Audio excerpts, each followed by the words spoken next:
My name is Tangalik Dawson. I was 67 years old, and I was sitting in a stiff leather chair inside the law offices of Farrell Glenn and Associates on a cloudy Tuesday morning in Pasadena, California. My hands were folded neatly in my lap. My black dress still smelled faintly of the white lilies they had placed on my husband's casket just 4 days before. My eyes were dry, my back was straight, and my heart, though broken in places I did not know a heart could break, was very, very calm. Jacoby Francis, my stepson, leaned close to my ear just before the lawyer entered the room. He smelled of expensive cologne and a confidence that did not belong to him. He kept his voice low and sweet, the way a man does when he wants to say something cruel but still wants to look like a gentleman. "You should know something, Mama Tangi," he whispered, using that name the way people use paper napkins, something disposable. "Don't expect a dime from Dad's $92 million. That money belongs to this family. You were just the wife." I turned and looked at him. He was smiling. I looked past him at his wife, Denisha Morgan, who was adjusting her gold earrings and staring at the ceiling like she had not heard a single word. I looked at their oldest boy, Tavion Graves, who sat with his arms folded and his jaw set, like a man waiting for a prize to be handed over. Beside him sat Tamonte Thornton and Zyavan James, Jacoby's other two boys, both scrolling on their phones without once looking up. None of them looked at me. None of them had looked at me with any kindness in days. The door to the conference room opened, and Mr. Farrell Glenn stepped inside. He was a tall, slim man with silver hair, quiet brown eyes, and the kind of patience that only comes from spending a lifetime sitting in difficult rooms. Behind him walked his assistant, Darrell Dunn, a young woman who carried a second sealed envelope and a small black voice recorder. She set both items on the table without a word and took her seat near the wall. Mr. Glenn placed his own thick brown envelope on the table, clasped his hands together, and looked at each person in the room slowly, carefully, before he spoke. "Thank you all for being here," he said. "Before I begin the reading of Irvin Fletcher's last will and testament, there is something every person in this room must hear first." He gave a small nod to Darrell. She slid the voice recorder to the center of the table.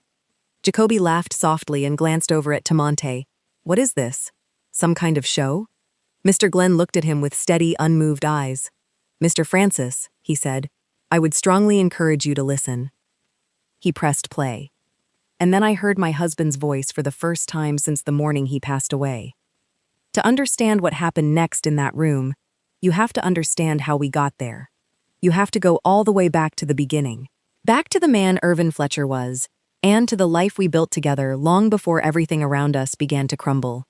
Irvin Fletcher was 69 years old when his heart gave out on a warm Friday evening in early October. We had been married for 22 years. He was the kind of man who still opened the car door for me even after 2 decades together. He remembered the small things, the way I liked my tea, the name of my childhood best friend, the anniversary of my mother's passing. He was not a perfect man, but he was a good one, and I loved him with everything I had. Irvin had built his company, Fletcher Technologies, from the ground up. It was a mid-sized firm that designed software solutions for logistics companies all across the United States. He had started it in a small office with second-hand furniture and 2 employees who believed in him. By the time he passed, the business was worth well over $90 million. That number had not come easily. It had come with years of sacrifice, sleepless nights, and one very dark season that had nearly destroyed everything he had worked for. 15 years before his death, Fletcher Technologies almost went under. I can still feel those months in my chest when I think about them. The banks were calling.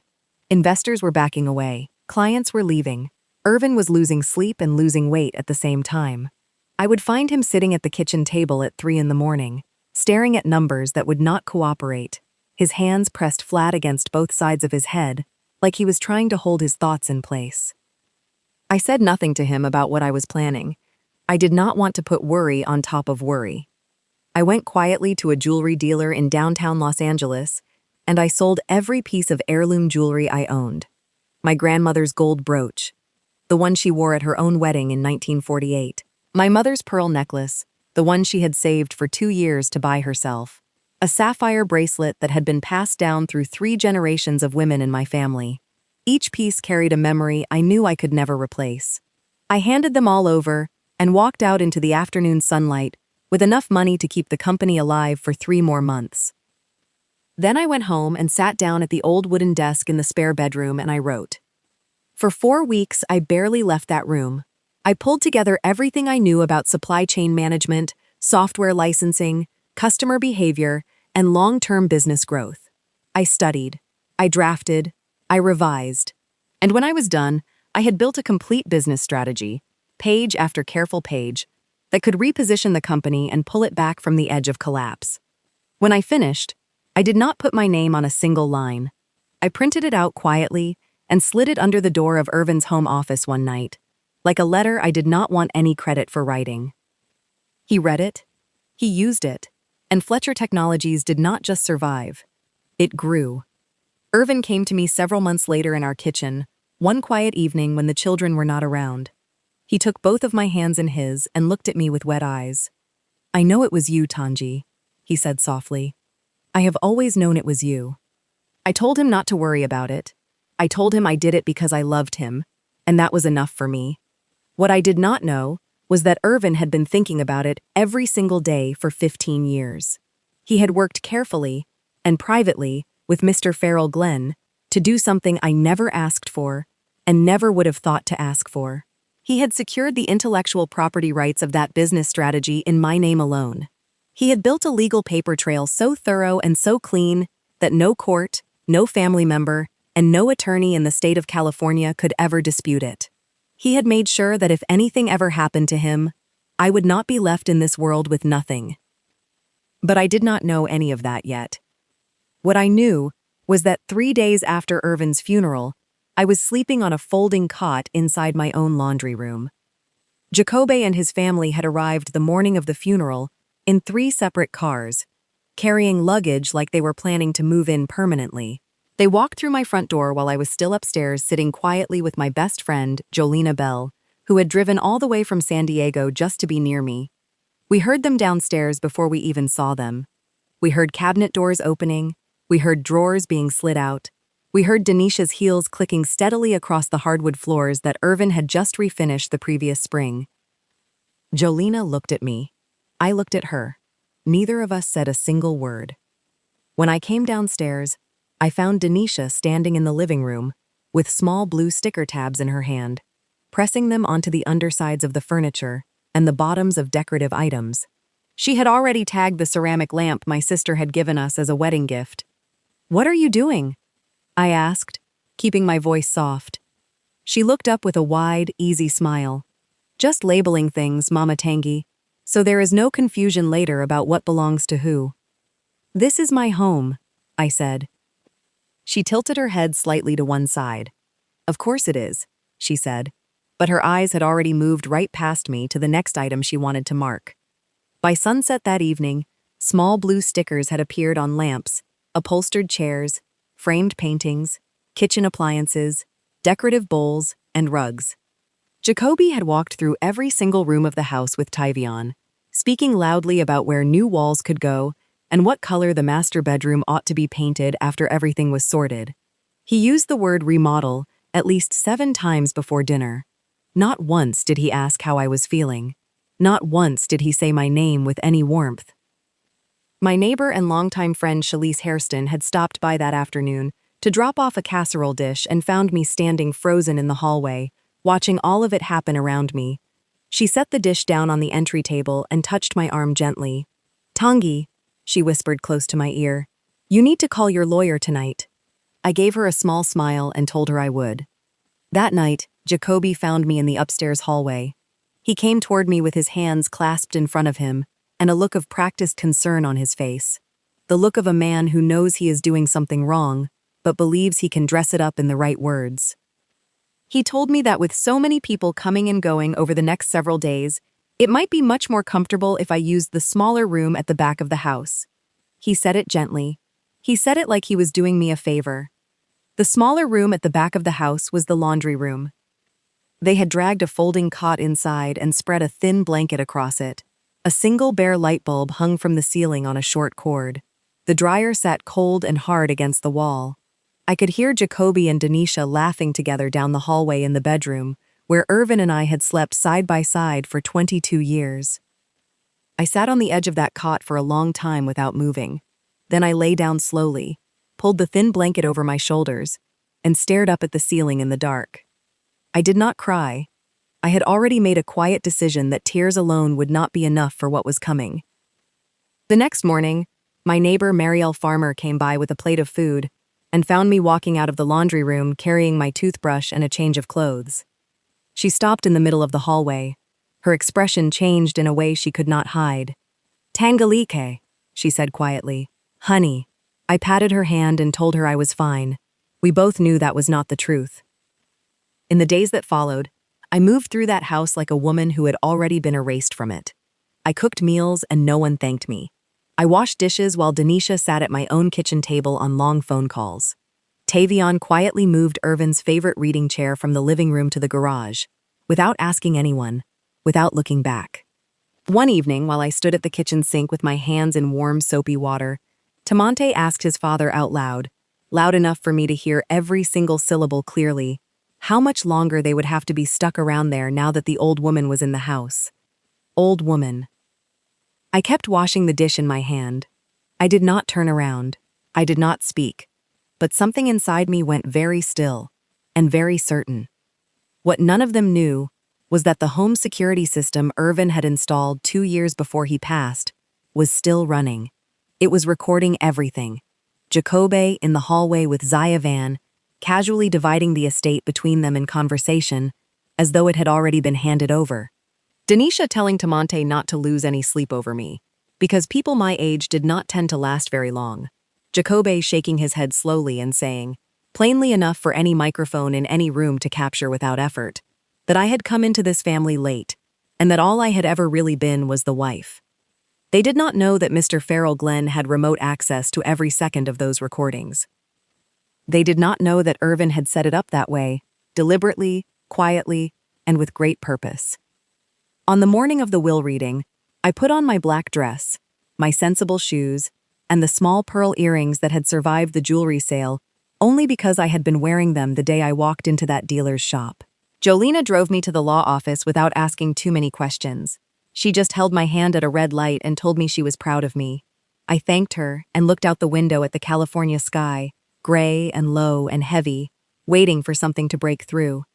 I sat down in that stiff leather chair. I folded my hands in my lap. I waited. Jacobe leaned over and whispered that I should not expect a single dime from his father's $92 million. And then Mr. Farrell Glenn set the recorder on the table, looked around the room one careful time, and pressed play. My husband's voice came out of that small black recorder, warm and unhurried, steady and sure, exactly as I had always known it. "If you are hearing this," Irvin said, "then I am already gone. And before a single dollar in this estate changes hands, there is something every person in this room needs to understand fully." There was a short pause. The room had gone completely, perfectly still. I spent my whole life building something, and I know exactly what kind of people may be sitting in that room right now. So I made a careful arrangement with my attorney Farrell. I asked him to listen, and I want each person in that room to know. Another pause, longer this time, hanging in the air like smoke, that every word spoken about my wife, Tangalique Dawson, inside my home, in the days following my passing, has already been counted. Jacobe's smile disappeared from his face so fast it was like someone had wiped it clean. Denisha's hands went still in her lap. Tavion shifted in his seat. Tamonte looked up from his phone for the first time. Zayavan looked at his father, and Mr. Farrell Glenn looked slowly and deliberately around that table and said, in a voice as quiet and final as a door being locked, "Shall I continue?" Nobody in that room answered Mr. Glenn's question. Nobody needed to. He had not really been asking. He reached forward and pressed play again, and my husband's voice filled every corner of that conference room like warm light coming through a window that had been shut for a very long time. "Farrell has in his possession," Irvin's voice continued, "a full set of documents that I signed and had witnessed and notarized over the course of the last 5 years. These documents include a penalty clause attached to the inheritance of my son, Jacobe Francis. The clause is simple. For every disrespectful or cruel remark made by Jacobe against his mother, Tangalik Dawson, in the days following my passing, $1 million will be deducted from his share of the estate. I heard Denisha pull a sharp breath beside Jacobe. I did not look at her. Farrell also has access to the transcripts from the home security system. Irvin's voice said, still steady, still warm, still impossibly his. He will present those transcripts today. I trust him to do what is right, and I trust my Tangi to hold her head up, because she has earned that more than any person in any room. The recorder clicked off. The room was so quiet I could hear the traffic outside on the street below. I kept my hands folded in my lap. I kept my eyes on Mr. Glenn. He opened the thick brown envelope slowly and removed a neat stack of printed pages. He also removed a second, thinner document, which he placed carefully to one side. I noticed it was different from the others. The edge of it was stamped in dark blue ink, but I did not yet know what it was. Mr. Glenn cleared his throat and began. The estate of Irvin Fletcher, prior to any adjustments, was valued at $92 million. Of that total, $4 million was allocated to charitable organizations already named and processed. The remaining $88 million was designated for the inheritance of Jacobe Francis, pending the review of the penalty clause. Jacobe sat up straighter. Pending review, he repeated. That is still my money. Mr. Glenn looked at him without any expression at all. Mr. Francis, I am going to read you a list of statements recorded by the home security system of the Fletcher residence between the date of Mr. Fletcher's funeral and this morning. These statements were made by you, in the home, and are part of the legal record. For each statement, I will announce the corresponding deduction. Jacobe opened his mouth. Then he closed it again. Darrell Dunn slid a second copy of the transcript across the table so that everyone could follow along. Jacobe did not touch his copy. He sat very still. Mr. Glenn began to read. He read the comment Jacobe had made in the hallway to Zyavon about how the estate would be divided and how I had no real claim to anything. $1 million deducted. He read the comment Jacobe had made at the kitchen table the morning after the funeral, saying that a woman like me had no business expecting anything after coming into the family so late. $1 million deducted. He read the comment about the old woman. He read the comment about me not lasting long. He read the comment Jacobe had made while standing in the living room, laughing with Tavion, saying that I had always been more of a housekeeper than a wife. 1 million. 1 million. 1 million. He read 13 statements in total. I had not even heard some of them. Some had been made in rooms I was not in whispered conversations between Jacobe and his sons, between Jacobe and Denisha, between all of them together when they believed the house was simply a house and not a witness. $13 million. Gone. But Mr. Glenn was not finished. In addition, he said, turning a page, there are the statements made by Mr. Francis directly to Mrs. Dawson on various occasions during the same period. These include the remark made in this office this morning, prior to the commencement of this meeting. Jacobe's face had gone pale. Denisha was staring at the table. Tavion, Tamonte, and Zyavon had stopped moving entirely. 37 more statements, small and large, read aloud one by one in that quiet conference room. Some of them were things I had heard with my own ears. Some were new to me. All of them had been spoken in the home of the man who loved me, in the days when I was sleeping on a cot in a laundry room and cooking meals for people who called me old woman behind my back. 50 deductions in total. Mr. Glenn set the papers down and folded his hands on the table. The adjusted inheritance for Jacobe Francis, he said, after the application of the full penalty clause, comes to $3,800. The words landed like a stone dropped into still water. Jacobe stood up so fast his chair rolled backward and hit the wall. That is not possible, he said, and his voice had gone high and thin, nothing like the low, confident whisper he had used in my ear just an hour before. That is not legal. That cannot hold up. I will fight this. I will take this to every court in California. Mr. Glenn did not raise his voice. He did not lean back. He simply looked at Jacobe with those quiet brown eyes and said, Mr. Francis, your father worked with 3 independent legal firms over the span of 5 years to ensure the validity of this clause. Every statement I read today was recorded by a system your father installed and owned. Every deduction is fully documented and legally binding. You are welcome to seek counsel, but I would encourage you to listen to the remainder of this meeting before you make any decisions. Jacobe sat back down. His hands were shaking.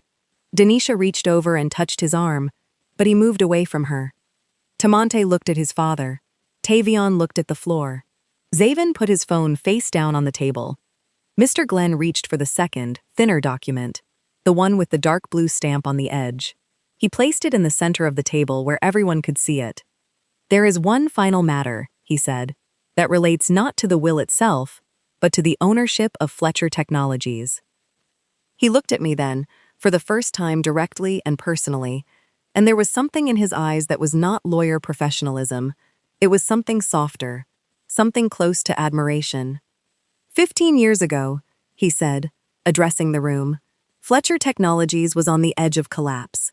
The company was saved by two things. The first was a significant private financial contribution used to keep the company running during its most critical period. The second was a proprietary business strategy that restructured the company's entire core operation and is still the foundation of how the firm functions today. He tapped the blue-stamped document. Irvin Fletcher, with full legal counsel, registered the intellectual property rights of that strategy in the name of its true author. That author is Tangelique Dawson. She is the sole owner of the foundational technology and methodology that drives Fletcher Technologies. The annual royalties from that ownership, based on the most recent financial audit, amount to approximately $4.3 million per year. I heard Denisha make a small sound. I heard one of the boys shift in his seat. I kept my eyes on Mr. Glenn. Furthermore, he continued, the private financial contribution made at that time has been traced, documented, and legally recognized. Mrs. Dawson sold her personal heirloom jewelry to fund this company when no one else would. That contribution, with compound interest applied over 15 years as directed by Mr. Fletcher's instructions, amounts to a repayment of $940,000 to be transferred to Mrs. Dawson within 30 business days. Jacoby was staring at me now, not with anger anymore, with something I had not seen on his face in days. Something that looked almost like the beginning of understanding, but it was too late for that. Some doors, once they are shut the way he had shut them, do not open again simply because the person on the other side finally decides to knock. As for the family home and remaining estate assets, Mr. Glenn said, straightening the papers into a neat stack, those belong in full to Tangelique Dawson. She is the sole heir to all remaining property. All persons currently residing in or occupying the property are required to vacate fully within 72 hours. Failure to do so will result in legal action. He closed the envelope. That concludes the reading of the will of Irvin Fletcher. He paused, then added quietly, just for me. He was very proud of you. I nodded once. I pressed my lips together, and I held on. The family left that conference room in pieces. Jacoby walked out first, fast and silent, like a man trying to outrun something that had already caught him. Denisha followed, her gold earrings catching the light one last time in a room that no longer held anything for her. The boys came after, one by one. Tavion with his head down, Tamonte staring straight ahead, Zayavan with his hands deep in his pockets and his jaw tight. None of them looked at me as they passed. Jolena Bell was waiting for me in the lobby downstairs. When she saw my face, she stood up immediately and crossed the room.